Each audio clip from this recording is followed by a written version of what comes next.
Hey guys, Dan Frigolette. I'm here with a bonus episode with Brody Kayman. We had recorded this episode and thought it came out worse than it did. So for your listening pleasure, here is a second episode, which took place beforehand with Brody Kayman. This was the first time I met him in person. Sexy People Podcast starts now. Also, Sexy People Podcast is Dan Frigolette here with Brody Kayman. We died, but it's probably in the episode. Oh, who died? Yeah, Are we dead? Yeah, yeah, we died. All the things. Every time I do an episode of anything, I try to quadruple it, just in case. And this is what always happens. Oh, jeez. Well, I'm glad. We're back. Where are we? What is happening? We're in like a cave basement somewhere in New York City. What building am I in? Wow, dude, I don't even know what hotel this is. I know that you were like, you can send me an address, and you were like, meet me here. I found a secret room, and I was like, this sounds fantastic. Excuse me, that's my life. I was like, this sounds like the most fun I could have. So thank you for doing this. We had a pre-chat, and I really liked all the things we talked about there. Now I'm having trouble trying to figure out how to launch into them. How long have you been in this industry? So I started in this January 1 of 2020. Is that right? Yeah. Is that really true? That's really You true. were like, let's go, let's get out there, let's do everything we need to do, and then 2 months later the world was like, go fuck yourself. Pretty much. Yeah. But it was great for OnlyFans because at that point it was like everybody wanted to see it. So that part worked in my favor. Yeah. 100%. So, I guess here's the question then. How do you decide that you want to be in this industry, the adult industry, and then what's your thought process of how to you have to have confidence to be like, I'm gonna figure it out and I can start in it. So, funny thing, when I started, I didn't know how to use Twitter. Okay. Yeah. At all. And now I'm seeing like 120,000 Apparently, I don't know how to use Twitter either. I just called you by your hashtag. I just was like, you know what? I'm sick of being broke, and I have a big dick, and why not? Yeah. Let's see where I can go with Sure. this. And it just turned out really well. Well, so how did you figure out how to infiltrate? Did you just start DMing people in the industry? What's the step? To be honest, my dick did it all. I didn't do it. What does that mean? I just put images. You just started sending your dick out on Twitter? I just was like, here, this is me. Here's my dick. Here's my dick. Yeah. And people were like, oh, we like your dick. The world has spoken. Yeah. We like your dick. And it doesn't hurt that according, I guess statistically speaking, I'm in the 0.2% men of size for men. Is that right? Yeah, 0.2%. Where were you? Where's your research? It was a text message that was sent with a screenshot. It was like a chart. Yeah, we circled. It's just like, oh, it's over here. I like that. I do like that. That's a real thing. Okay, so how have you been able to establish yourself on OnlyFans? What's a good way for somebody who's listening because they want to have their own OnlyFans? How do you start making real money on OnlyFans? Well, it took me about 8 months. Yeah. The only thing I could say is to find something that you really enjoy, that's you, Yeah. and find a way to work that into a niche. Everything is about a niche. People have certain things that they like, certain things that they're like, oh yes, like feet people, they love feet, but they don't just love feet, there's certain kinds of feet they love. So, if you're someone that's like, oh yeah, I'm muscly and I'm in my 20s, well, you could be like a twink or any other thing. There's so many, the gays have just been like, let's put every category in there. Yeah. So then what's your favorite hashtags, or what are surprising things that you said pick a thing you're into. What's the thing that you're into that you were just pushing out that was a niche? Oh, so being a ginger. My niches are one, I'm tall. Yeah. I'm pale as fuck. Yeah. I have a giant dick, and gingers is a huge fetish. Yeah. And there's not a lot of us. How many people do you feel like you're competing with? And then also, are you guys just joining forces now? Oh, I collect gingers. That's how I found my friend here in New York City. Yeah. And I was like, you're a ginger with a big dick. We're like best friends. So it's weird because I guess as a man, if there's like a particular thing that I like sexually, if there was another one and they were hooking up, that would be great. So if I'm into gingers, Yeah. and then I get to see two, it's like the greatest. Because I don't know what it is about a man brain. We're very simple creatures. We're very prehistoric. So we're like, give me more of same thing. Oh yeah. I swear the gay community we don't have kids typically. Right. I do, but they so they're quick to like have all this expendable income and they're like, I want to see this, and they'll buy it or they'll do it or they'll try anything. Well, it's a wage gap problem, right? Because if you're a male couple, if you're a female couple, and if you're a straight couple, then you have a woman and a man, and then supposedly the wage gap is men make $1 to women 75 cents, right? So then now you have two men making $1 twice. You got all the money. So you're crushing it. Okay, is there a problem there? Or am I missing something? It's fantastic. No, it's a fantastic problem to have. Yes. It's a fantastic problem to have when you're trying to add up all the things. Oh yeah, no. So I feel like you're not giving us the real secrets. I want the real secrets of how to establish an OnlyFans and I want to make $80,000 tomorrow. How do I do that? Yeah, it takes time. You have to build a fan base. I make $80 a month, and I would like to increase that. $8? Well, you need more than one subscriber. What do you charge? That's what's funny is that so mine's are free, and then it's pay-per-view content. So mine is funny because it's just like people I know. Because it's just people I know, and then I'm like, just text me, just Venmo me, and I'll send you the video. You know what's been happening to me lately was I had an ex that was like stalking my page and then taking screenshots of my page, and I was like, you don't have to go on OnlyFans and try to shame me. I'm happy I'm on there. Yeah. Send me $20 and I'll send you the video. Right? That's it. At least pay for what you're saying. Right. Well, she paid for it on OnlyFans, and I'm only getting, a percentage. Oh, shit. Be direct, right? She's subscribing and then buying it for I don't know what, for dirt. I don't know. It's like, you know what it is. Wait a second. You're getting on OnlyFans doing dirty stuff, or is this hypothetical? Yeah. No, this is not hypothetical. Shut up. I have 8 videos, and there are various qualities, and then now I'm starting to add and figure out what people want. I don't want to like demean, but I probably have 10 subscribers. I don't want my 11th to be like, but I have probably 10 subscribers, and well, that's good. I don't know who any of them are, and that's kind of nice. And then I have a couple subscribers who I know who they are. Yeah. And I'm like, again, it's like, just skip the middleman. And then there's a lot of like, just let me blow you behind a wall requests from my subscribers. Oh yeah. I mean, I've walked down the street and they're like, there's a dumpster. Can I suck your dick behind the dumpster? Yeah. I'm like, no, but thank you. How do you respond to that? Yeah. I'm just like, but here's the thing, it's what I do. Like, I walk down the street. Yeah. For me personally, I don't wear underwear. It's so uncomfortable. Yeah. So when I'm wearing like, basketball shorts. Oh, you're not even talking about they recognize you. No. They just see. They're just like, oh. They just see your dick. They're just big dick. Big dick, and they just stop. I've been thanked. I had one guy, oh my god. He was like, I thought he was like gonna ask me for directions. He said, are you single? Do you have a boyfriend? And I was like, no. He's like, can I have your number? I was like, you get on my social media. I don't know you. Yeah. And then he thanked you for. Oh no, I gave him my card. You drove away. Never heard from him. Well, then you started saying you had somebody stop you and thank you. Oh yeah, that was different. different guy. You forgot your story at the beginning. There's 2 minutes. Oh yeah, I get like squirrel. Okay, so the thing we talked about in the pre-chat was this this whole factor that you started your life in a very different position. I did. Nice. And so talk about that for a little bit. Well, I came from upstate New York, from some trailer somewhere. Well, I'm from upstate New York. What area code? Oh God. I'm from the 315. Oh, 518. That's You're 518? Oh shit! Yeah. I didn't know that. 518. That's fantastic. Yes. I had no idea. Okay, so I know what that means. What does that mean to people? Explain what that life is like. Oh, well, it's very like, simple and, fishing, hunting. I never did any of that shit. It was not for me. But it's very simple. It's like highly religious in a lot of parts. Yeah. And, there's not very much like gay stuff unless you go into the capital. Right. A few. So basically, I just wanted to be like, okay, this is what I'm supposed to do. Yeah. I'm gonna, find someone and have kids and do everything I'm supposed to do. Like, this is what society tells me. And so I did it, and I did it for a long time. Wait. We're skipping a whole piece. So you're married by the time you're how old? Oh, I got married at 21. Yeah, so you're like most of us, to be fair, really don't understand our own, turn-ons by the time we're 21.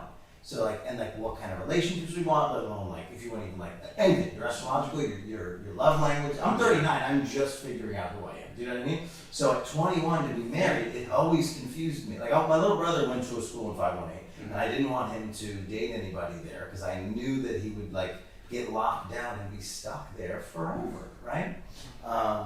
So that's an important thing. So you're 21. You don't know who you are. Not you specific, but anyone. I know who society says I should be. Fine. That's who I know. Yeah. That's what I'm like. This is what I am. I don't need to know the rest because somebody told me what I am. Okay.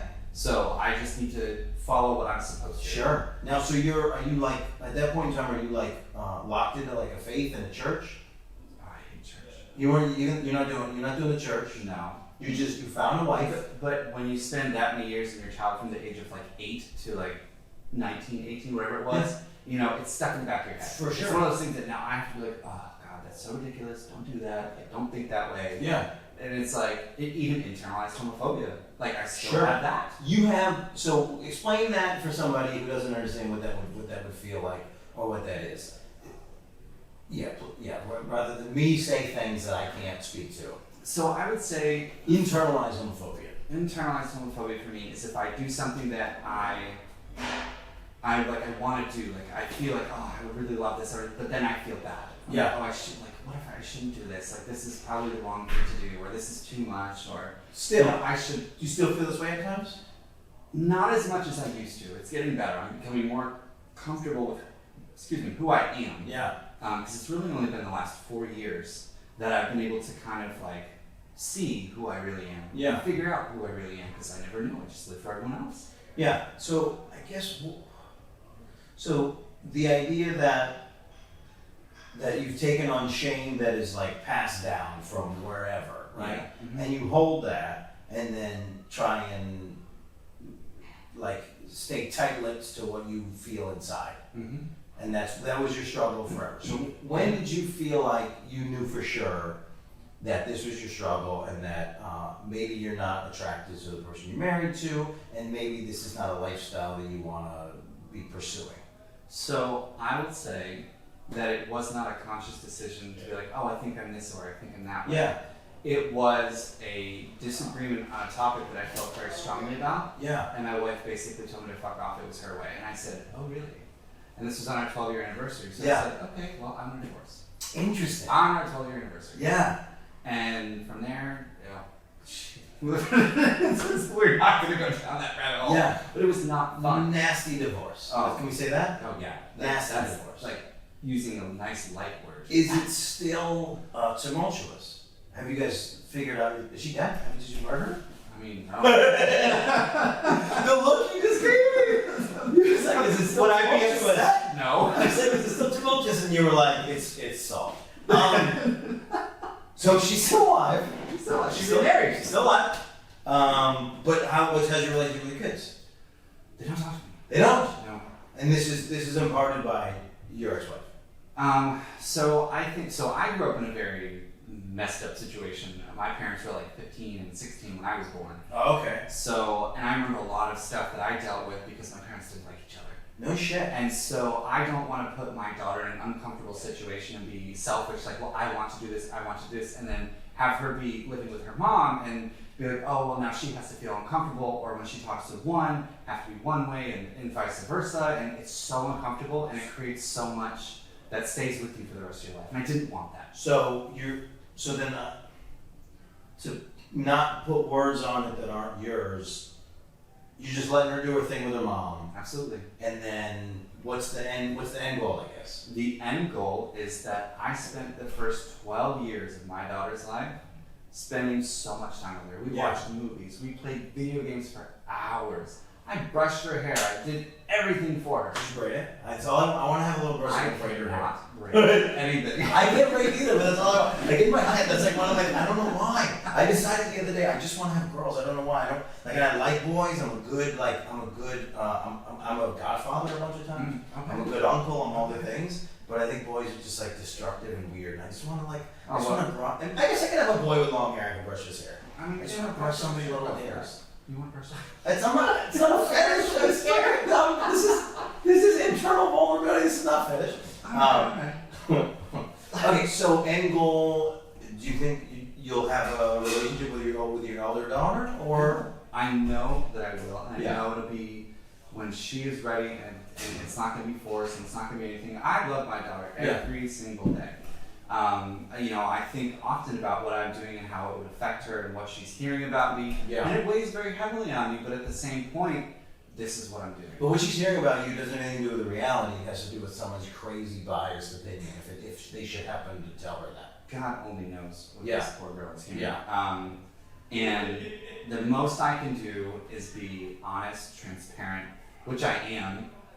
When it comes to her, I'd be like, hey, this is what happened. Because to be honest, I'm still figuring out exactly what's going on. Yeah. I didn't realize until I left and I started to play with boys that I'm like, oh wow, I love dick. Yeah. I didn't know I loved dick. Yeah. I always had I would kind of sneak, gay porn here and there, but then I would feel terrible after. Yeah. What does it feel like? I guess to have a desire that you feel like won't be understood, and that you feel like isn't something that you should be sharing. What does that feel like?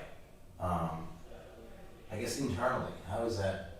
It really plays on your self-esteem, your image of what you want or think yourself to be, because you're portraying this, but inside you have this little secret, and it's like, oh well, if I just suppress it enough, Yeah. I can just get past it, but you never do. It never goes away. What happens to the secret? Does it grow? The secret it becomes harder and harder to carry the longer that things go Yeah. forward.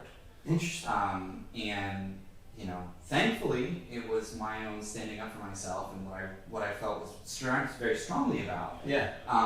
That was what made it for me to be able to do. I see. So I thought, okay, so I misunderstood what you were saying. So something that you were standing up for Something I was believed in. linear to your secret.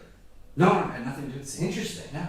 It was just something, it was, my stepson was smoking weed in the house. Yeah. I did not like it. And I was just like, don't do this, my daughter's in the house, blah, blah, blah. And So then your wife he can do whatever he wants? he can smoke, it's no big deal. And I was like, this is It really is important to me. I'm deciding this big deal. Why can't he walk outside? Yeah, why Yeah. can't you just go? Okay, so the reflection is more that you're spending all this time doing all these things and changing yourself for everybody. Now it's like this, fuck that. Yeah. I'm putting my foot down, and you know what? Fuck it, I'm putting my foot down on everything. Yeah. Okay. Yeah. I understand. It was very difficult. And let me tell you, I was homeless for a while. I lived out Yeah. of a car. Why? Just because for the first time in my life, when I moved to California to get away from her, I had this supposed family that wasn't really family. Yeah. It was my first stepfather's Yeah. family, but it was at a very particular part in my life that I remembered and I maintained a relationship with Yeah. them. Well, I went to go stay with one of them and it was fine, and then next thing you know, it wasn't fine, and then I was like, well, I'm gonna go stay with grandma. And I wasn't there about a week, and they're like, oh no, we don't want gay people here. Who said that? My aunt that I was staying with was like, told my poor grandma, she's just, she's not all the way there anymore. Yeah. And so she can be persuaded into anything. Sure. And they just had her thinking like I was awful and all these other things because I liked boys. Yeah. And to be honest, I didn't really know what the fuck was going on. I was Yeah, like, yeah. I have this desire, but I also have this desire, and I was figuring out that I was labeled as that and kicked out. So okay, so then I guess this is interesting. So when you had this fight with your wife and you moved out and you're like, let me go to California. Where in the progression of trying to do what you wanted sexually are you at this point? Because you're saying you get to California, people are calling you gay, but you're not even necessarily identifying. You don't come out. I mean, I didn't identify. I didn't really know. I didn't know any like the things that you could be, that you know, pansexual or asexual. I didn't know any of those things. Right. So sheltered. Like I didn't need to know these things. I didn't Yeah. need to know all that. So when it came time to trying to figure it out, I was lost. And then to be labeled and have to deal with something that I never in my life thought I would have Right, to. now you're defending a thing, someone's labeled you, and like we could make this even a smaller thing. Like anytime anybody like repositions your argument when you're in like a normal discussion, it's like the most frustrating thing. And it could be about like Dunkin' Donuts coffee, and you're like, that's not what I said, right? Yeah. And so now somebody's taking an extreme position that doesn't have anything to do with you, and they're labeling you. Mm-hmm. So on any level, that's frustrating, especially. So I was thinking about on the way here the fact that like cis, straight, male, white, all the things that like I get to be luckily grouped in with because we're like we have all the benefits of all the horrible things. No one's ever had to ask me like what I'm attracted to and why, and I've never had to like explain myself. Yeah. And it seems like anybody who's not this like straight arrow thing that we decided 1,000 years ago, we gotta go, well, what's the deal? Yeah. Why? Why are you doing this? How are you doing this? You're breaking your mother's. It's like, what are you talking about? Yeah. Exactly. And it's like, how do you defend why you like vanilla ice cream? It's like, I don't love vanilla ice cream. It's like an undefendable thing. Do you know what I mean? So it's like, and I feel for that thing. That's why I keep trying to remove it from necessarily being an identity or sexual identity. It's like it's not even it's like it's who you are and in all the ways that never should have to be defended. This brings to mind something that's I think about quite often is I don't care what's from the shoulders down. Yeah. If I like what's upstairs in the brain in Yeah. the person, I love what's below. Yeah. The problem with that is that for me, it often feels times that I don't feel like I fit in either category. I don't fit into the straight world and I don't fit into the gay world or anything in between. So I kind of can dance in between those two worlds and enjoy both, but not feel like I belong in either. Interesting. Yeah. So this is part of the journey. This is part of what I'm part of trying the to figure out. experience. Yeah. And part of the spectrum that they, medically prove that there is a spectrum and no one is like a zero pH, you know? Yeah. And if I can just tell you, the guys in LA, there's like an 80% chance that one of them did something. One of them did something like, I'm straight, okay. And so you're over there. So it's so funny. So California, I was going to go a different route with the California thing because I feel like California, regardless of what people are labeling you as, California people always say you can come stay with them and then never let you stay with them. It's something about being in California. They're like, I got you, no problem. Florida too. There's something about like having sun and being like, please come visit, and then you come visit and they're like, I didn't know that it was this week. And I was like, I bought a plane ticket, you son of a bitch. You know what it is? Because you're like, look where I live. Right. There's this great TikToker, I can never remember his damn name when I need to, but he had a video that I loved, where it was about a sandwich. He made himself a sandwich. Do you know what I'm talking about? I stay away from TikTok. Doesn't matter. It was like before Vine. It was just like a thing on YouTube. I use TikTok loosely. But so he had this one where he's himself. He's the three guys, and he's one guy bragging about having a lake house. And he's like, you guys should come to the lake. And then one of the guys is like, yes, when can we come? And the other guy was like, yeah, we gotta come. And he was like, tell me a date when we can come. And the other guy was like, yeah, you should come to the lake house. Come to the lake house. And I think that's what you're talking about. Yes, it's beautiful here. You should come visit. I'm here. Well, I'm not around. Exactly. It's fantastic. Exactly. It's fantastical. I was in this girl been hitting on me for years. I'm in her town. I'm 10 minutes away. I got a show. So low energy. All you have to do is say yes. I'll come over and I'll try to touch your body. We'll do all the things. Okay. And she's like, oh no, I'm not near there tonight. I'm like, I'm 9 minutes from your house. Like no more effort could be done. Well, I'm glad to know that this is not an issue that's stuck to any one particular community. No, yes. Everyone's a piece of shit. I hate everyone. Which one is the one where I hate everyone? What identification is that? You're wrong. I want to fuck everyone and also fuck everyone. That's how I identify. Oh yeah, no, that sounds right. Which one is that? Because I'll start that. I'll start that group.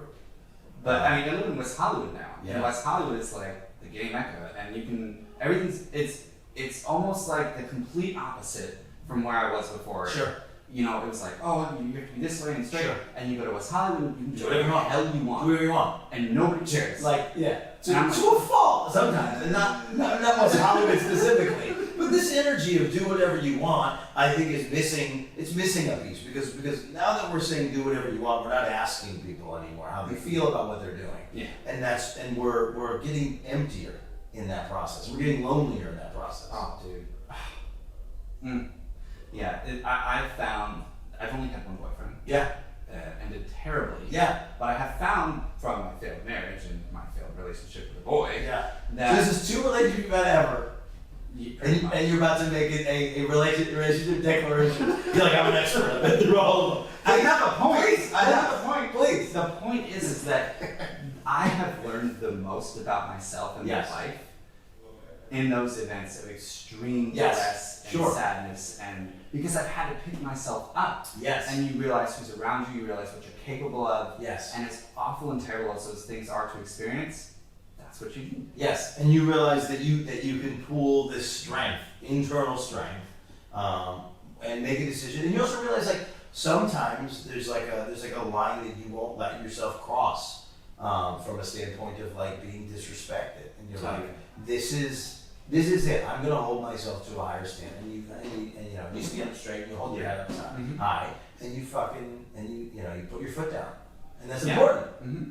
Because that is a thing that we see in the world, that like there are people that are just getting walked on, and they've moved. They just keep moving that line further and further on what they let someone do to them, beyond what is respectable, I would say. Okay, so you've been in New York a lot. Never, not a lot. So I've never stayed. The most I was in New York City was probably like, I don't know, almost 20 years ago. It was Okay. like a day trip with my Oh, ex-wife. tell me about this. Yeah. I was going to ask you West Hollywood versus Chelsea, but you don't have that experience. No. We gotta get you. How many more? You have 2 more days. Just go wander around Chelsea. In your Grace free ball? In your gray sweatpants. I can't remember if that made it in the canceled episode of this one. Just go wander around Chelsea in your gray sweatpants, and we'll do a post episode. I'll carry a clipboard and say, oh, we're doing research. But you say that in a way that's like it's funny, but like honestly, a lot of dating is like weird repeating patterns. Okay, so this is like, I feel so strongly about this, and I apologize in advance, but I feel like what is happening is, I know what it's like to sit with myself for a year after something terrible, and it's almost impossible. And I think what happens is a lot of people don't want to take that look in the mirror, so they find someone else to swap them out. Oh yeah. But what happens is all the stuff that they don't know or they didn't deal with themselves ruins that relationship right away. And so it just keeps continuing, and people are like, well, why am I unhappy? And I don't know this for a fact. I'm just saying this is what I see when I look at the. This is my test. So I talk a lot on this podcast about being single, and so now it does look silly because I'm like, oh, I'm single. It's obviously my fault. Right? It's my fault. If I don't want to be single, I'm single. It's my fault. I'm destroying relationships. I'm doing the things you're saying, right? But one of the things that I use as a test question is I ask about someone's last relationship. And if they start just talking about how terrible their ex was, it's like, and then they're throwing out the big hot words these days. You got toxic, you got gaslighting, all this stuff. It's like to take the time to like learn those terms. Narcissist, you forgot narcissist. Sure, yeah. But every time I go, what is a narcissist? And then somebody just goes, you for asking. You know, it's like it's like, like what is a narcissist? It's when they just, it's like, what is it when they do this? And then like, oh, it's a narcissism. It's like, I need a clearer. I never know the terms for it. I really want to know, like you're doing a thing and you're saying that I'm doing it right now as you're doing it. What's that called? Like in my head, I want to be in the argument. I want like a statistic sheet. And I was like, yeah, but you're using this thing. And I don't know any of that stuff. And in an argument, I just get rattled, and then I say things that I definitely don't mean. I've gotten better at it. Now when I'm in an argument, I try to say nice things that are also kind of biting. Do you want this little tidbit that I love? You giving me fight tips? Well, no, it's the opposite. Okay. You just genuinely look at someone like, are you okay? Oh my god, that's what I do whenever I'm in an altercation that's like outside and whatever. And except I go, it's like somebody will start yelling at me because I like walked into the crosswalk and they were like speeding and trying to run people over. And then they're like yelling at me, or I'm in a Dunkin' Donuts. I don't have a good example anymore of me being right and someone yelling at me. But I'm not going to get into that. But I'm always like, I'm so sorry that you're having a bad day. That's my favorite one to do. I'm so sorry. Yeah, because then they go, I'm not having a bad day. And it's like, tell your body language, tell like everyone else you're out of control. Yeah, so between, either genuine or not, saying, being concerned for someone, on top of when people say things to you, it's got nothing to do with you. Yeah, of course. Not one thing. Of course. So when you start to learn to never take anything personally, you're just like, I okay. wish. I was raised in a household where if like you crash your car, it's because someone had it out for you. Like the guy in the other car had it out for you. Like this is my dad's like thought. Like my car got vandalized on like New Year's Eve one year, and my father was like, "Who'd you piss off in the neighborhood?" you got like a girlfriend that like you pissed off. By the way, he doesn't talk like that. I just have a good impression. And it's like, no, Dad, it was fucking New Year's. Like, my family has always been hesitant. So like, for me, it's funny that you say that. But for me, anytime anything happens, I'm like, it was personal. Well, no, I had to learn that because in LA, it's not like New York. They're not like, shoom. They're like, okay, it's nice. Someone just stroll down the street. You're like, I want to make a fucking turn, get out of my way. Right. And so once you realize that that's just what people do, it's not specific to you. Right. It's like, oh. What's funny though is I have the exact opposite experience in Florida. Florida, it pretends that they're like the gatekeeper for things. So like I was on the way over here because I signed up for all the Facebook groups in Florida because I was trying to like work the market and do comedy there. And so somebody posted a picture of someone parked in like down the center line of a parking spot in a parking lot where it's all open. Yeah. And they took the time to write this paragraph about how this person's an asshole, and like they're like talking about how they're gonna vandalize the car, and then like people just piling along. The guy's like, oh, whenever that happens to me, I just park my truck in front of their car, and it's like, so Florida's the place where everybody takes everything personal, and then like one-ups on top of that. They like act in a reactive way. You know, there are two ways to look at that. One, you look at it like someone's just an idiot, and you know, if you're close to the store or whatever, then yeah, that's a dick move. Yeah. Right? Dick move. But if you're out far away and you're just like, I really love my car, I want people to support it, there's nothing wrong with that. Yeah. Well, also, like, now I'll represent for the people that recently lost all the vision in their left eye, because that's me, and maybe you didn't see the fire lines. It's just me driving. By the way, I sent it to my ophthalmologist, and I was like, hey, like, it's not cool on this side. And he was like, and I was like, can I get a handicap sticker? And he was like, you would need 2 eyes broken, Devin. And I was like, why would I be driving with 2 eyes broken? You know, this is how we deal with things in this. You can have one whole left eye missing. I found out after I started talking about it, like half of people, I'm making up the numbers, but like a lot more people than you think, like just don't have one eye. Like my coffee shop guy was like, yeah, man, I woke up one day and my retina was detached, and they misdiagnosed me, and 5 years later they like went to reattach my retina, and they're like, well, this thing's been staved off. And so you're just not gonna see ever again. That sucks. This happens like with like so many people. This is how they treat eyes, because you have 2 of them. They literally don't care that one of them is broken. This is my experience. I mean, would they care if one of your legs was broken? I mean, yes, because you need like they know how to make a knee and a hip and an ankle, and if they don't know how, they'll chop it off and they'll put a stick on the end of it. And you walk around like that. But if you have a fucked up eye, they're just like, you got to go fuck yourself. That's literally how Medicare is. Medical community is responding to things. Oh, wow, that sounds amazing. Sorry, I just lost control. Just lost control for a second. Just lost control. Okay, so what do I want to ask you about? So you're in New York to visit and to be slutty. Is that fair? Oh yeah, absolutely. Everybody comes to New York to be a little I slutty. fucking love northern boys. If I was ever going to be in another relationship, it'd be someone from Canada, love them. Yes. Or someone from the north. Why Canada? Because they're so sweet.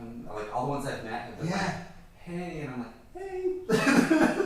It's such a limited interaction, but I know what you're saying. Well, LA is like, I'm gonna. So it's like, if you sneeze wrong, they're like, oh, there's 12 behind you.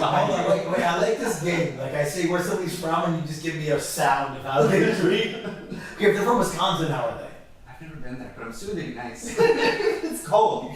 Yeah, Wisconsin and Canada are basically the same place. Because it's right, you're right there. Like you can accidentally wander into the. And I'm not trying to put Canadians in the box, but it's like every time anyone puts Canadians anywhere, it's like, oh. No, but I had buddies who started dating women from Canada, and they were not bumping into the problems that the rest of us Americans dating Americans were having. There's a different mentality in different countries, and it's helpful or hurtful depending on what your experience is. So I find that like imperialistic countries, United States, England, I get a very similar experience on dating apps with women who are trying to like come for me. There's not a better expression, but like come for me. Is that like come for you or like no, come after you? Yeah, come after me.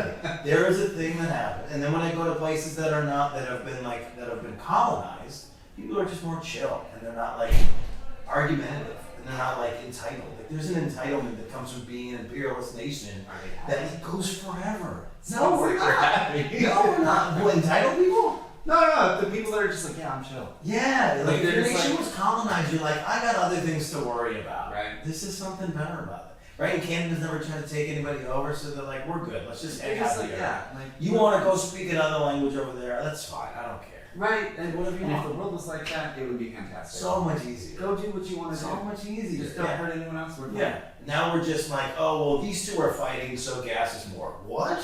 Right? What are you talking My about? car sits. That's where I'm at. Yeah. That's where I'm Two at. legs. I'm full on like I need like a really, really good reason now to move the vehicle.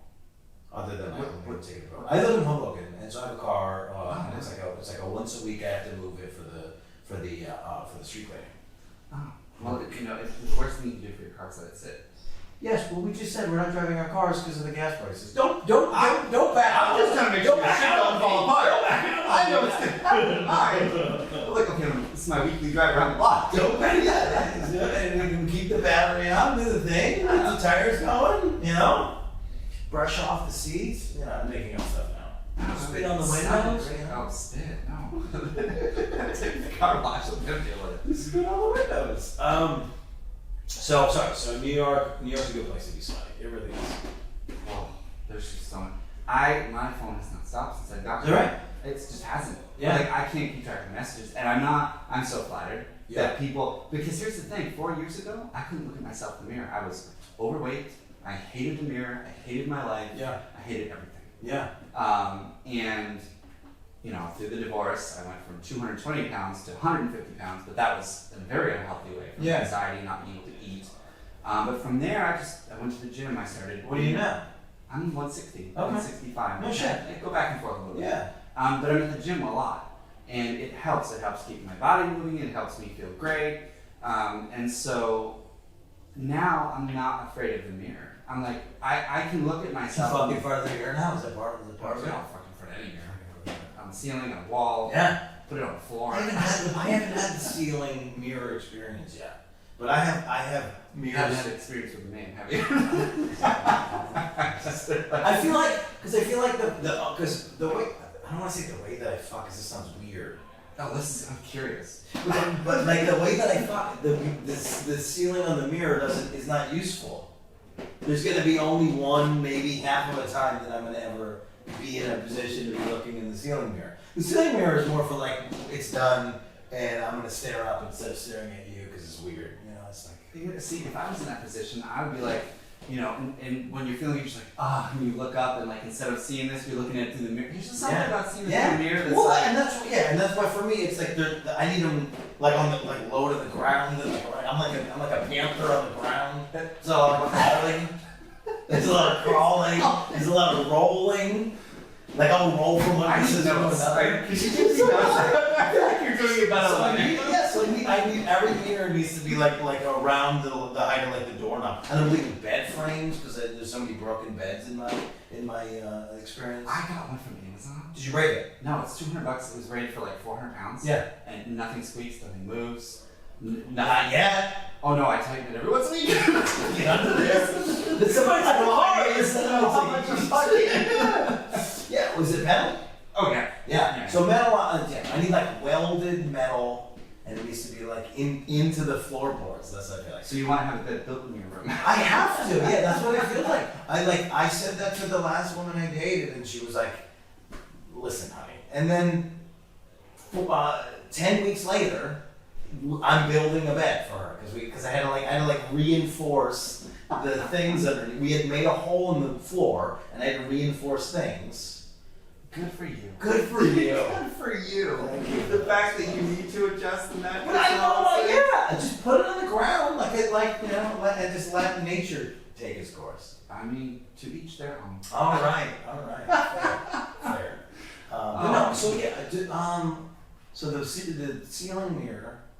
I Here really in wanted to California, experience that. they love to put mirrors everywhere, Do they? and almost every place you go, the closet is nothing but mirrors. So it Yeah. doesn't matter where you put Yes. yours. You do not know where you put your bed. Yeah. There's usually a mirror. That's fair. And if they don't, Because it's California. just put one in the corner. Because California. Yeah. Yeah. They're like if you don't like what you see in the mirror, you have to leave. That's California's attitude about stuff. Go to another place, get your self-esteem right, and come back here Mhm. for the pretty people. Oh, yeah. Exactly. Everything's gonna be pretty and perfect. That's so funny.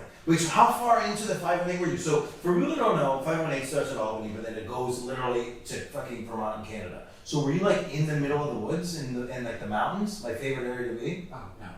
I was kind of like Rotterdam. Okay. Junction. Yeah, so from Schenectady.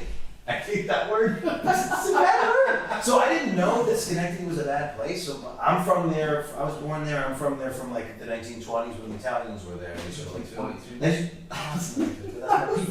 But then go to the 1920s and then up through the 70s, it was this Italian place, and then suburbanization happened, and then they started sending the Italians into the other places. But so I used to come back to Schenectady or like Albany area and do shows, and then I would like try to like relate to the crowd. I'd be like, I'm from Schenectady, and there would be like a weird like thing around the crowd, like around the neighborhood, because they were like, Schenectady's not where anybody should live. Like, that's terrible. And then I realized we became like a shitty kind of like a low income area because nobody wanted to live in that style of house anymore. From the 70s to like 2012, and so I come back and I'm Schenectady, like, wow, how are you from Schenectady? We just like expected you to be like from any other country and not supposed to be here, right? Because it's just like.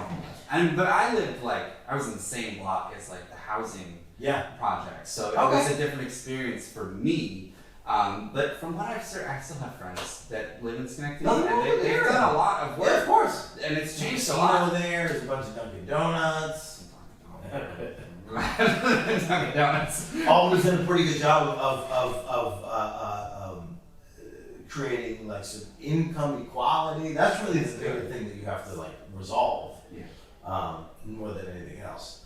So your connection right now to that area minimal.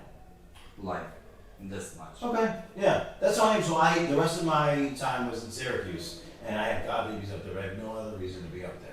No.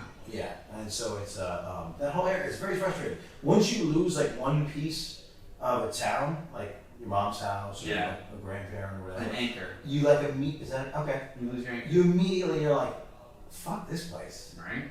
and it doesn't matter where it is. You're like, the only thing that was good about this place is gone, and so it's like it's weird how little nostalgia I have for a town. The second nobody's there anymore. When I went back, I was like, oh my god, I really do have like a story where I came from like a little tin can. Yeah. And now I live in West Hollywood. Yeah. And I'm like, how did I do that? Yeah, you're like a combination of like Will Smith and Eminem. Oh Jesus. West Hollywood, born and raised. So No, I don't know that I would say that either. no, I was just trying to figure out the song. But at this point, Will Smith's a horrible. These are both bad people to talk about now. Although actually, Eminem's got a good track record now. Now all of a sudden, Will Smith bad track record. Everything is about making someone or some situation perfect or right or whatever. People everything's so fake. And that is why even everything I do with what I do, I make it authentic. Sure. Everything. Yeah. And I put a lot of work into that because authenticity is fucking rare. Yeah. Everything's so fucking smoke and mirrors. Yeah. And I'm like, here's what I have to offer. It's real. You can tell. This is the industry that you entered. Was be as real as possible with your fan base. And this is not the industry that existed even when I started this podcast. The thing has taken a spiral with the OnlyFans and that you can like pay for your own specific content, that you can get customs. That whole thing has become a completely different animal. Like knowing things, like leading up to the last 5 years, it was like hide everything about your identity and hide everything about who you really are, and you're like building a character because that's what you're selling. And in the last like let's say 4 years, it's become more of like who actually are you, and the more real shit you give me, the more I'm coming for you now, and you're like my person. Which is why there is a need to have certain things separate. Yeah. You know, personal and professional. 100%. But I do cross a lot of my personal things into my professional, you know, my genuine, my personality. Like I'm sweet, I'm kind, I'll help you. You know, I'll do all these things that I would normally do, and I tie that to my character because those are all wonderful traits. But there are certain things that I keep for myself. Of course. That I keep out of that because that separation is what keeps my head in the right space. It's perfectly said. This is a fight I have all the time in relationships. My Instagram is for comedy. And so when I'm like in a relationship, they're like, why don't you post me on your Instagram? Why don't you post me on your Facebook? And it's like, look, once, like, and the short answer is because I don't want to be like a fraud. Yeah. But the long answer is partly that's like all of the important things in my life are for me. Mm-hmm. And I have to give so much of myself away. Yes. And I want to keep some of it. But then also it's like, if you want to be such a part of my life that you want to like take this thing the whole way and be my partner forever, you'll be in my act, you'll be in my photos, you'll be in my stories, right? But it's like, the thing I think is the weirdest, and it says a lot about people, is like, we've all seen the people on Facebook that are in a new relationship every 6 months, and they put the person, fine, TikTok, whatever. You keep denying like the premise. People that like that are in these new relationships and they're like posting on like they got a picture of the brand new, and it's like, and then they break up, and then it's like, and then there's like a hole for a little while, and then they're back in the photos of the new people, and it's like, I'm there for you, not for you, and I'm there for John Legend. I'm not here for John Legend and Chrissy Teigen. But this is what people are conditioned to do. Look how perfect my life is. Yes. The more they do that, the more I don't trust them. Yes. If you're trying to make your life perfect. And yes, I have someone in my life that has a very fraudulent experience, and his inability to address it makes me not comfortable to talk about it, because then I'm like talking about his stuff.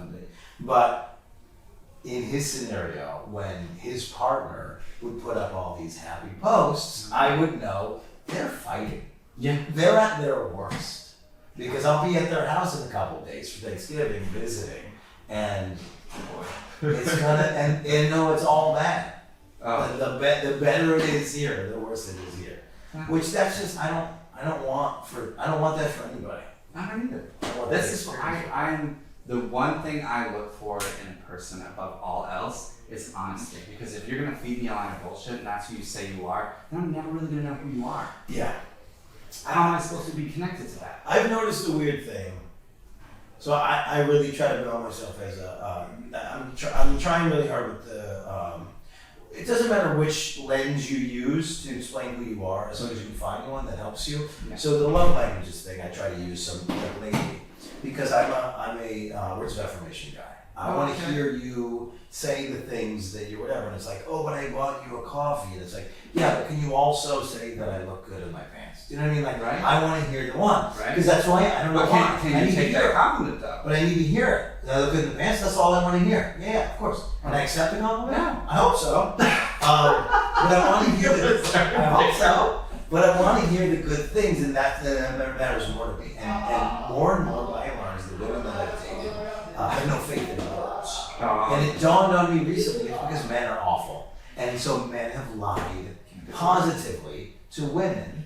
And I've never had that experience. I've never been lied to by someone to say that I was this amazing thing and that I was like the only one, and then it turns out there's a million people, right? So I don't know what it's like to hear a compliment and then be like, what if this isn't true?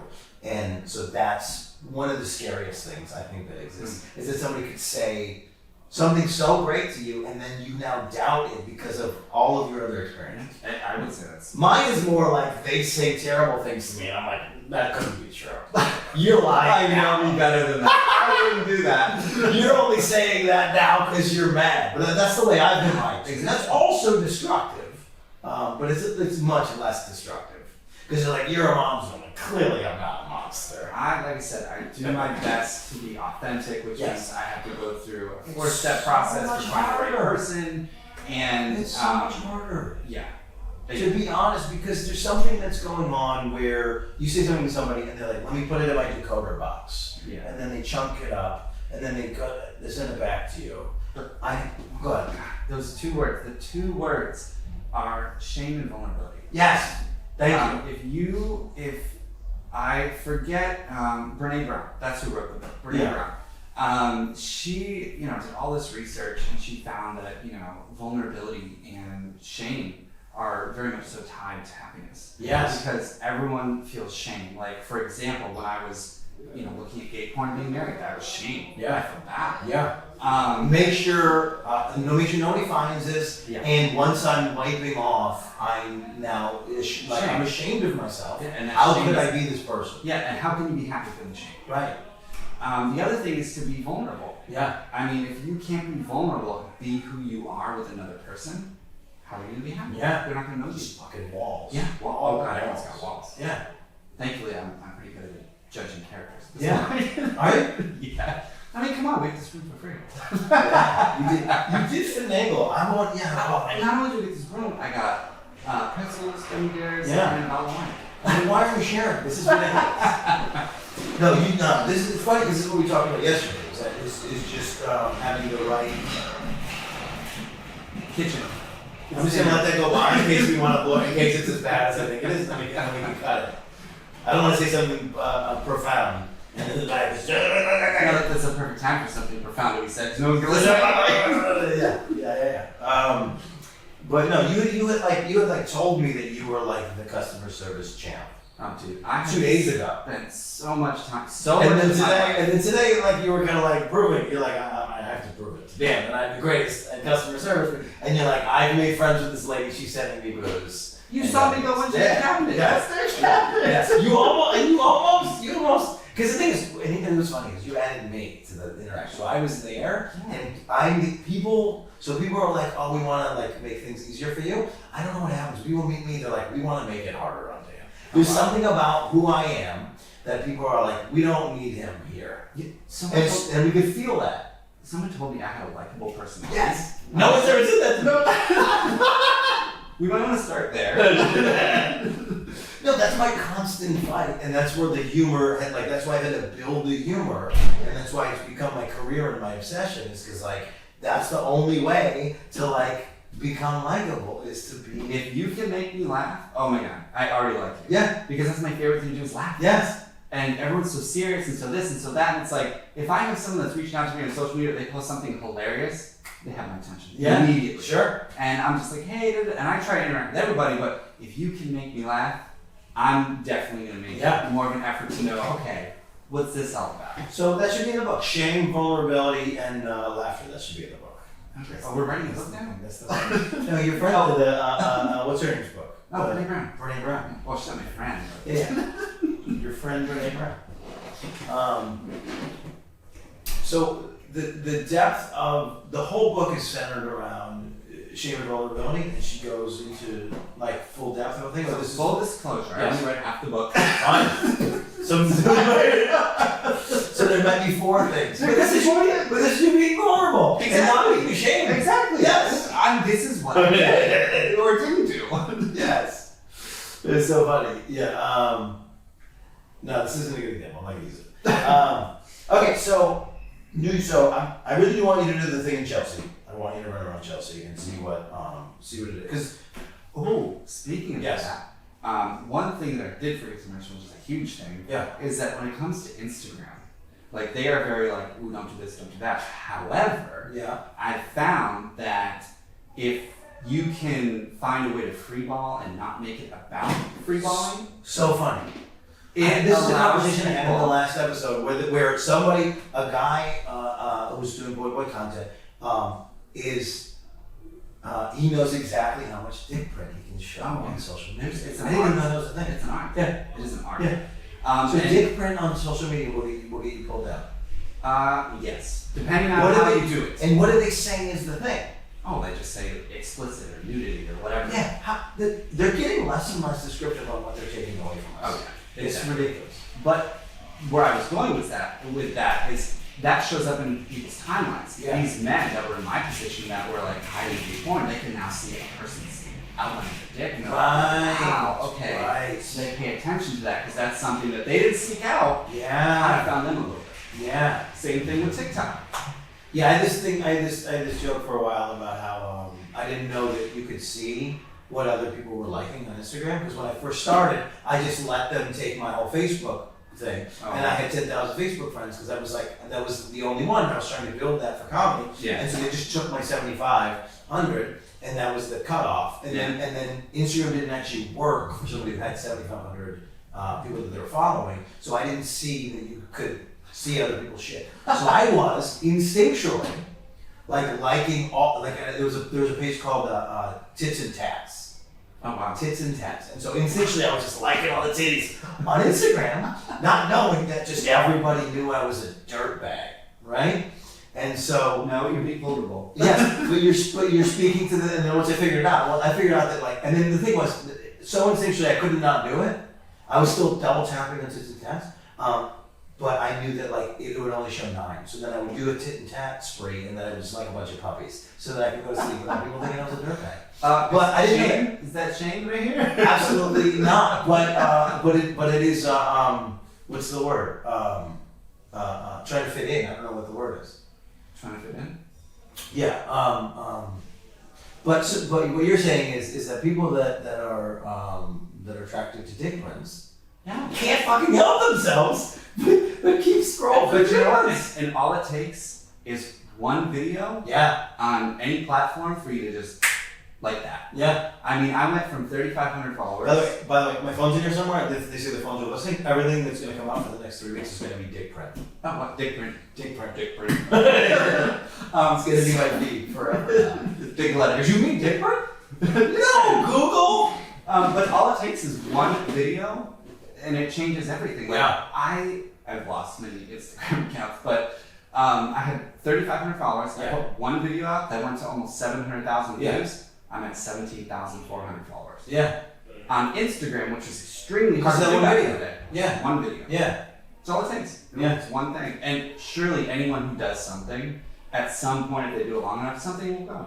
You have me. This is a good, hopeful way to end this conversation because I'm feeling like I'm putting all the things out there and not getting any results, and it's frustrating. Oh, what? You're using Twitter now? I'm using everything. Well, my problem on Twitter is that I've devoted my Twitter to following all the adult people, and so my Twitter feed is just that. It's just porn and porn. So is it your porn? Are you posting anything? No, I'm not posting my You're stuff. just you're one of those. You're just watching. Well, no, I'm following the people. Sure. Yeah. I watch porn, but I'm following the people that I find interesting on there. I mean, that's why I found you on Twitter, right? Yeah, you found me on Twitter. Yeah. And so I DM'd you, and we're doing this interview, so I'm doing it right. I'm in New York. I mean, how did that even happen? Perfect. I've never been here. Line right up. Perfect. And in the algo. But if you start using Twitter, or for anyone that is using Twitter, no one ever looks at analytics. Analytics tells you everything you need to know. Yeah. And if they give you access to something called Media Studio, it tells you when people are looking at you. Sure. Times and days. Yeah. And so I used to constantly push and work and just throw everything out there. And then I was like, oh, I'm bored this hard. By the way, does OnlyFans do that? Do you get that much information about your fan base? OnlyFans is a bittersweet. How do you convert somebody? Are you trying to get somebody on Twitter and then convert them to your OnlyFans? Is that your process? So what I try and do is filter everyone to Twitter. Yeah. And Twitter has OnlyFans. Right. Because Twitter is okay. Twitter is the closest to accepting of sex work that there is. Yes, exactly. And then also, people there are not usually going to buy things for the most part. However, when you escalate that to Instagram, and those people are like, a little bit up here. You know, and they're like, oh, I will pay for that. Interesting. I will pay for that. So from Twitter, you get them to your Instagram, then you get them to your OnlyFans. Yeah, you just get them right into Instagram. Instagram's like, but I have a link tree with everything. Yeah. But also all these platforms, you go to open the link tree, and they're like, hey now, there's going to be adult content on here, material. and it scares people away. Sensitive material. Sensitive Scares material. them away my ass. That's Scares why them I'm going to your OnlyFans. If you have an OnlyFans and I go to it and it's not adult content, I'm disappointed. It's frustrating. Okay, so I've subscribed to people. I tried to put the other shoe on. This is the thing we tried to talk about in one of the episodes. It's like there needs to be a standard. If you fucking and we were speaking in these terms at the time. It's if you put a fucking OnlyFans out, you're a woman. You show me your pussy, goddamn it. Yeah. God damn it, you should. Fine. So you show me your genitals. Show me pink. Whatever's pink on your body, that's what's in your goddamn OnlyFans. Or take that shit to Patreon, okay? Right? Which one show you the rest? Take that shit. What to am I Patreon. paying for? Right. What am I? Right. How dare you? How dare you? I want to see every hole on your body if I'm subscribing to your OnlyFans. God damn it. I think that's fair. Yeah, and this is why I work so hard at good content. Right. Because it's like, I've subscribed, like, I wonder what this feels like. And you Yeah. click on someone's stuff and you're like, what the fuck is this? It's so weird. I had a day once where so this woman puts out TZ stuff all the time, and I was on the free OnlyFans, and I woke up one day And I was like, I need to see what this woman's pussy looks like. And it's a weird instinct and it's a weird feeling. And I don't know if it's toxic or what, but she's offering her pussy for me to see. I'm absolutely horny. I need to know what this specific woman's pussy looks like. Exactly. And I paid for it, and I was like, and I was not happy with what content, not her pussy, but the content, because I didn't get the view that I thought I had earned for $22. $22. It was frustrating. How much do you charge? I charge $10. $10 for everything. $10. $10 for the monthly. Yeah, and I don't do pay-per-view, which means what you get is what you get. So I'm uncomfortable, and I'm not. I don't think that I can justify the subscription. So mine's free, and I'm gonna charge between $7 and $20 because I don't know what anybody's gonna want to see. But I think you're right. I think the way to do it is charge $10 and just give them everything. There's a method to that though. Like you can go the route of having a lower price because people are more apt to spend $5 than $10. Sure. You build up a little bit of fan base. But maybe, and I had this problem recently. But maybe you don't want the $5 people. Maybe you don't, but you need those $5 people until you can start making the content and building the content. You need a library. Are you going to pay $10 for 5 videos or $5 for 5 videos? I can't do the math anymore, but because that's what I was thinking of what my point was. But there's like a thing. Like when I was Airbnb-ing my place, if I Airbnb'd it for $35, I was like, I'd get so many more people for $35. But the $35 people have $35 people problems. They're like, I don't know where the towels are. And then I raise it to $100 and no problems. $35 people are locking themselves out of my apartment.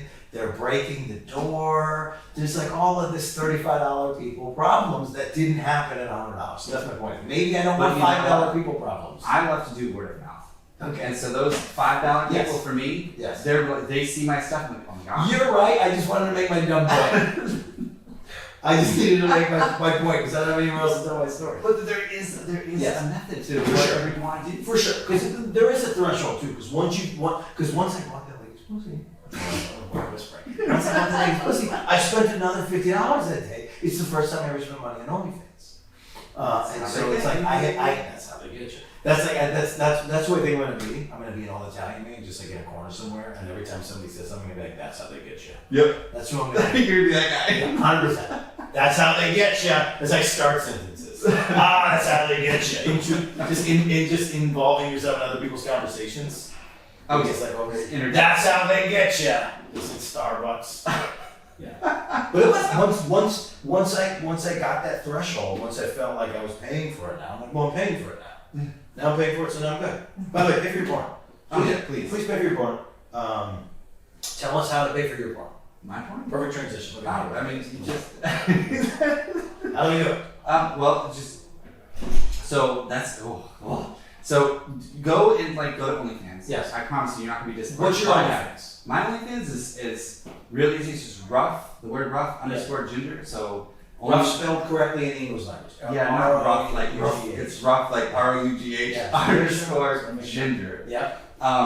And shit, I didn't even forget what I was saying. OnlyFans.com/rough_gender. Yes. But here's the trick to that. It's Yeah. like my recommendation is if you want to tip someone, ask them for their Cash App or Venmo. Yes. Because whatever they tip you on OnlyFans, they take 20% of that. Commish. So they take 20% So of your everybody love subscriptions. OnlyFans and thank you for doing what you do. Oh yeah, no, I do. And I couldn't do what I do Yeah. without them, but it's a frustrating thing for us. And it's something that we all are frustrated with. Well, so if you know me and you want to see me fuck, just send me $20 and I'll send you the video directly. You can do that too. You can sell your videos. Sell your videos. Right. So OnlyFans is the best place, or your Cash App if you want to pump it. Maybe Cash App. Oh, my Cash App. It's just Yeah. Brody Kayman. Yeah. All one word. The little $sign with Brody Kayman. Send that. Or just Google Brody Kayman. Let's put some cash. Where are we going over here? So and then where else? Where else can we find your stuff? Where else do you want people to go? So my Linktree has everything. I have For My Fans, which is run by Austin Wolf. I have OnlyFans. I have a Just for Fans, but I haven't really used it yet. I found it to be very confusing at the beginning. You have all of this stuff, like the rest of us, just in case this platform that we're putting all of our time into goes away. Well, that's our big fear now. Yeah, absolutely. Instagram goes but away, you know what? It goes away. OnlyFans goes away. It's like horrifying. Don't get comfortable. It's horrifying. Don't get comfortable. Yeah. Always think outside the box. I was approached by a company, and they're like, "Hey, we want 20 new creators in this beta program." Yeah. And I said, "Fuck yeah, Hell yeah. let's do it." Yeah. Because it's always going to change. Yeah. There's always going to be another movie. You're always going to want to There buy was that something else. There was that scare in August, and everybody panicked. Yeah. So and I, one of the things I love to do is have my own website, which is funny because that's how it used to be. Right. You just have your site, and then it switched to subscription. Right. And you would subscribe on the site. Yeah. And it's just the same. It's the same animal. We just keep moving the pieces around. Everything's cyclical, to be honest. Yeah. Sure. Yeah. Yeah. Well, it was right. Like I was talking about that guy on TikTok. He was one of the funniest people in Vine. And he just has all of his stuff and just puts it on TikTok. He's still one of the funniest people, just on the new thing. Yeah. So what is your link tree? My link tree is I can't spell. Well, it's in the comments. Spell link tree. They spell like TRE. It's in the comments. Check it out. Go to get all the content, do all the things. Thank you for chatting with me. It's been such a pleasure, and it's so good to be able to not only express the porn side, but that we're real people. Yeah. We have real lives. Yeah. I feel like I'm living a totally different life now, but I hope it inspires others in those situations to know that just because the world says you shouldn't feel a certain way, does not mean you have to continue to be unhappy. And there's a community for you. That's the thing I've noticed. Yes. There isn't if you feel like the people that you're around are not into the things you're into, there is someone somewhere. There is. And the internet has given us this opportunity Yeah. to just meet somebody. We can meet all the people with the third toe is the longest, and we have to wear different shaped shoes. We can find those people now if that's who we are. And I have one. The third on this foot, the third toe is the longest. It's weird, it's strange. It's Really? Yeah. My next toe in is always the longest. Yeah, that's what Einstein always say. Oh, it is? Yeah, well, that's So what I should be smart. That's what women tell me. So that's the Einstein. Oh. I don't know. I put it in my mouth. Sure, yeah. Your own foot or her foot? No, her foot. I can't get my own foot in my mouth. I don't think I do. Yoga. On that, thanks for listening and watching. Wherever you're listening to us, we're also on The Other Thing. If you're iTunes, we're on Google Play. We have some content here on YouTube. Please watch it as well. I apologize personally for the absence. I had gone through some stuff this year with health and otherwise, and we're back, and that's all that matters. So thank you to my guests for being here. Please follow and do all the things. And can you push my OnlyFans? Send people to me and see if I can monetize my thing. You're not going to put your link I need to make $80,000 a month. Oh. No, so I'm OnlyFans.com/Danny Friggs. And that's Two G's. Two G's. No, one G. Oh. Why would I have 2 G's? I don't know. I thought I had 2 G's on Twitter. I think I saved your 2 G's. Is that right? Oh, shit. No, that's 1 G. Danny Friggs. If there's Danny Friggs with 2 G's, let me know. I'll take that account too. Dan Frigolette on everything else. I'm a stand-up comedian. Check out eventbrite.com/onlydance. It was so it was so late. I woke up one morning and I was like, it should be OnlyDance. I said onlydance.com, and I went and somebody had already bought it, and I'm so frustrated. Who the hell's on OnlyDance? I don't know. There's nobody on it. I want onlydance.com. If you haven't, send it to me. I want to buy it. When's your lease up? Yeah, I want it. I screwed up. I should have grabbed it way earlier. But eventbrite.com/onlydance.com is a show in Hoboken right after this episode comes out. Otherwise, hit me up. Hit up this man and keep listening for episodes every Sunday, Monday morning at midnight.